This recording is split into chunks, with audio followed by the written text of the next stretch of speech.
NEET जैसे paper लगातार leak हो रहे थे। इस पर छात्र आंदोलन कर रहे थे। जब छात्रों की आवाज़ सरकार के कानों तक नहीं पहुंची तो छात्रों के समर्थन में वैज्ञानिक सोनम वांगचुक जी आए।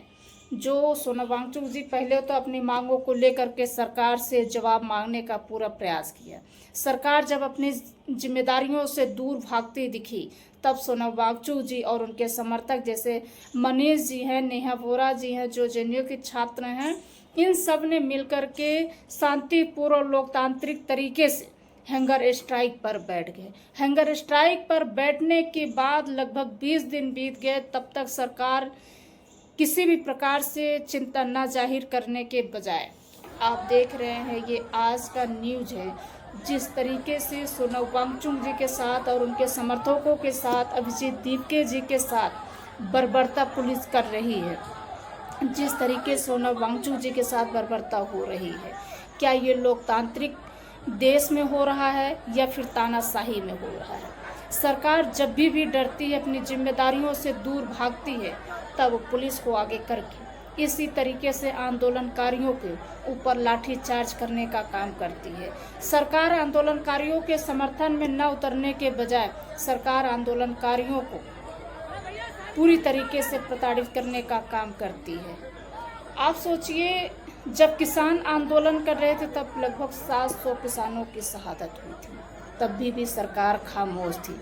किसान लगातार अपनी मांगों को लेकर के हड़ताल कर रहे थे, फिर भी सरकार किसानों के सवालों का जवाब न देने के बजाय सरकार अपनी तानाशाही दिखाते हुए पुलिस को आगे करके किसानों पर भी इसी तरीके से लाठीचार्ज करके बर्बरता किया हुआ था।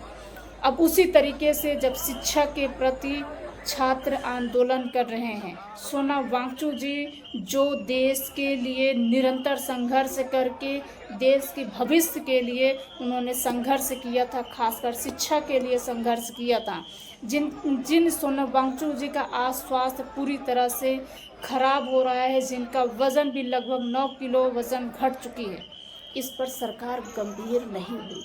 सोनम वांगचुक जी के साथ बैठ करके सरकार बात करने की जिम्मेदारियां न निभाते हुए सरकार तानाशाही दिखाने लगी है। अब ऐसे में क्या आप इस विश्वास कर सकते हैं कि हम लोकतांत्रिक देश में हैं या फिर राजशाही देश में हैं? जब कोई भी व्यक्ति लोकतांत्रिक रूप से शांतिपूर्ण अगर धरना प्रदर्शन करता है, अपनी मांगों को लेकर के लगातार वो आंदोलन करता है, क्या हमारी जिम्मेदारी बनती है उन पर लाठीचार्ज करना या फिर मेरी जिम्मेदारी बनती है उनकी आवाज़ बनना? ये तो हौसला कमज़ोर करने का काम है। वैसे भी सरकार की ये पुरानी रवैया है कि ये शिक्षा से जितना नफरत करती है उतना ये शराबियों से प्यार करती है।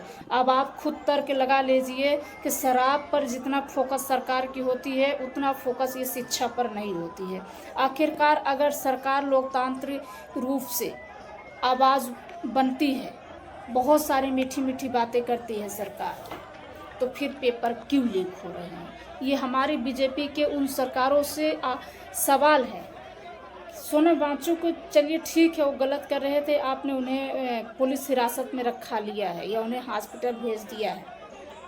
पेपर लीक मामला पर आप खामोश क्यों थे? पेपर लीक करने वाले को आपने क्यों गिरफ्तार नहीं किया? उसका सच्चाई आप क्यों नहीं ढूंढ पाए? आखिरकार क्यों इस तरीके से लगातार छात्रों के भविष्य के साथ खिलवाड़ होता आ रहा है? क्या छात्र के करीब कभी जाकर के उनके दर्द को समझने का काम किया है? नहीं किया है आपने। उन छात्रों के माँ बाप से जाकर के पूछिए जिनके माता पिता लगातार खून पसीना एक करके धूप में तड़पती हुई धूपों में, कड़ाके धूप में, उन माँ बाप से जाकर के पूछिए जो माँ बाप कड़ाके के धूप में लगातार मेहनत करते हैं, मजदूरी करते हैं, अपनी 2 जून के निवाले में भी एक रोटी बचाते हैं, एक पाई पैसा बचा करके अपने बच्चे को फीस की भरपाई करते हैं, फिर बच्चा पढ़ाई करता है दिन रात मेहनत करके, जब वह एग्ज़ाम सेंटर पे पहुंचता है तो पता चलता है पेपर लीक हो गई है।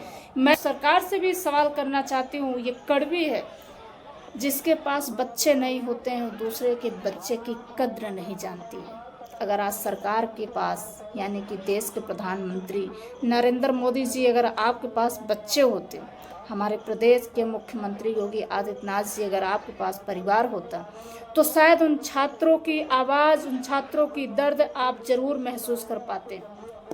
लेकिन आप कहाँ महसूस कर पाएंगे। आपको तो सिर्फ अपने कुर्सी से मतलब है, ना कि छात्रों के भविष्य से मतलब।